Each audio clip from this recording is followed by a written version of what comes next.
Se liga, essa análise que você faz aí, que você que faz parte do teu trabalho e tudo mais, cara, o que você me diria então sobre esse momento de dominância do futebol brasileiro na América do Sul, cara? Que a gente toda hora tá em final de Libertadores, é campeão toda hora também. Bom, com exceção aí não de Libertadores, mas de um outro campeonato sul-americano aí que o São Paulo perdeu pro Suco e tal. Mas a gente depende tá também momento... de quem é campeão, né? Você falou a gente, eu não entendi. Não, pô. Brasileiro, Brasil! Brasil na Libertadores Mas aí. aí a gente tá falando do Brasil ou do Flamengo? O que causou isso, na tua opinião? É questão econômica do continente. Então, olha só, em 2010, os clubes, os 5 de maior torcida do Brasil, tinha um pacote que eles arrecadavam 25 milhões de reais. Hoje o Flamengo faz 170 milhões de reais de televisão. Olha como isso cresceu. O Corinthians foi o primeiro clube do Brasil a bater 300 milhões de reais de receita em 2012. O Flamengo hoje faz 1 bilhão e 200. É um saltinho aí. Pois é. Então, e é incrível que a gente não consiga fazer o campeonato que a gente pode fazer. Por outro lado, ganhar a Libertadores pode ser muito legal, mas a gente não ganha a Copa do Mundo faz 5 Copas. Então, o futebol, o que mudou o futebol internacional, Igor, foi o caso Bosman. Eu lia Guarani Esportivo, sabe que eu aprendi a falar italiano lendo Guarani Esportivo e falando com o jornalista italiano. Eu lia Guarani Esportivo e os caras falavam assim, futebol vai mudar. Eu falei, por que eles estão falando que vai mudar? Por que vai mudar desse jeito? A gente já tinha estrangeiros aos montes, né? Quando abriu o mercado italiano, depois de 14 anos, em 1980, eram 16 clubes e tinha um estrangeiro permitido por clube. Então eram 16 vagas de estrangeiro na meca do futebol mundial, que era a Itália naquele momento, o futebol de clubes. Em 82 abriu para 2 estrangeiros por clube. Então passou a ser 32 vagas. Em 88 subiu para 18 clubes e abriram 3 vagas para estrangeiro. Então você passou a ter 54 estrangeiros pelo campeonato italiano. Você podia jogar para Portugal. Cara, essa limitação era o que? Era protecionismo do jogador italiano? É por isso que eles não deixavam ter... A Itália foi eliminada pela Coreia do Norte em 66 e eles entenderam que aquilo tinha a ver com o subdesenvolvimento do jogador italiano. Porque eles tinham estrangeiros, até 62, um jogador argentino jogando na Itália podia jogar pela seleção italiana. Sivori, na Itália de 62, era argentino, jogou pela Itália. Di Stefano foi inscrito. O Di Stefano nunca jogou uma partida de Copa do Mundo, mas ele estava inscrito pela seleção da Espanha em 62, como Puskás, que jogou 62 pela Espanha. Em 66 não tinha mais essa regra, a Itália foi eliminada pela Coreia do Norte, um vexame, ela fechou o mercado. Aí ela reabriu em 80, eu uso a Itália como parâmetro porque a Itália nos anos 80 passou a ser a meca do futebol, que a Inglaterra é hoje.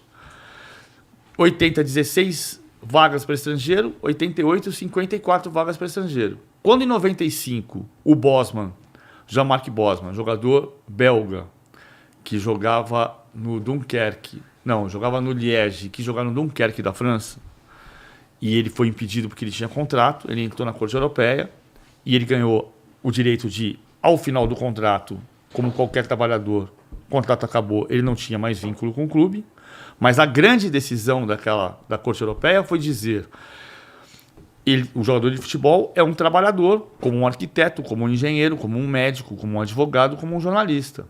Se um médico alemão pode trabalhar na França sem fronteira, por causa das regras da Comunidade Econômica Europeia, um jogador de futebol também pode. E a partir daí, na prática, acabou o limite de estrangeiros. Porque mesmo se a Liga botasse um limite, você podia entrar na justiça e ganhar. Não. Se a Liga pusesse um limite, o limite estava interrompido pela decisão da Corte Europeia. Já estava decidido, né? A Corte Europeia decidiu que um jogador de futebol era um trabalhador como qualquer trabalhador na Europa. Então, um jogador de futebol alemão podia trabalhar na Bélgica, na Holanda, ele não podia trabalhar na Rússia. Mas ele não podia trabalhar num país que não fosse da Comunidade Econômica Europeia. Mas dentro da Comunidade Econômica Europeia, ele era um trabalhador comum. A partir daí, eu tenho passaporte português. Eu posso jogar no Benfica. Não, eu posso jogar no Benfica, não. Eu posso jogar no Paris Saint-Germain. Eu só não posso porque tem uma limitação do pé, né? Técnica. Mas como cidadão, O Cafu jogou na Itália com passaporte italiano, por causa da mulher dele. O Daniel Alves, todo esse... Nem citado esse nome, mas enfim, muda o nome. Os jogadores brasileiros jogam na Europa com passaporte como cidadãos europeus. Acabou o limite.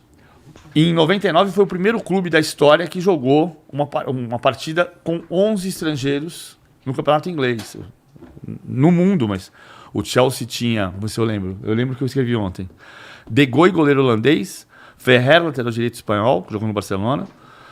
Leboeuf, zagueiro francês. Emerson Tomé, zagueiro brasileiro. Babayaro, lateral esquerdo nigeriano. Petrescu, que era lateral direito, jogava como ponta, romeno. Deschamps, francês. Di Matteo, Deschamps, DJ Deschamps. Di Matteo, italiano. Poirier, uruguaio. Ambrosetti, italiano. Torian Deflo, norueguês. Dirigidos por Gianluca Vialli, técnico italiano. Uma salada fodida. Mudou. Mudou.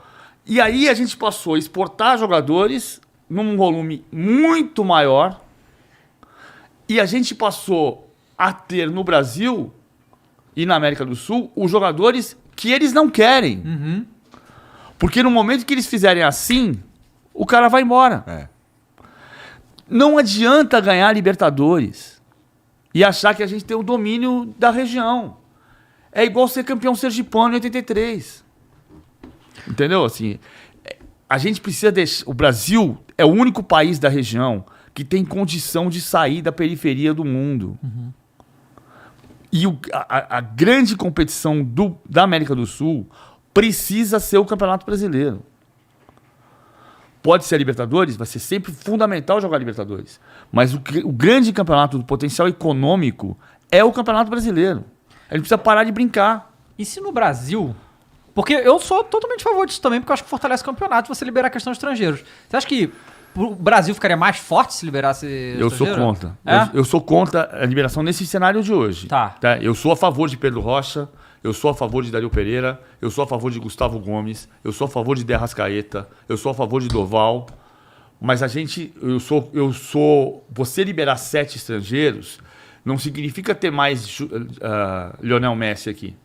Significa ter mais Johan Júlio, significa ter mais Bustos, ter mais Mercado, ter mais Pires da Mota. Porque você abre o mercado, o jogador que vem para o mercado brasileiro é o jogador que a Europa não quer. Você quer ver um exemplo? Enzo Fernandes. Sim. Entre 2021 e 2022, o Enzo Fernandes jogou 6 partidas no Brasil de Libertadores ou Recopa Sul-Americana.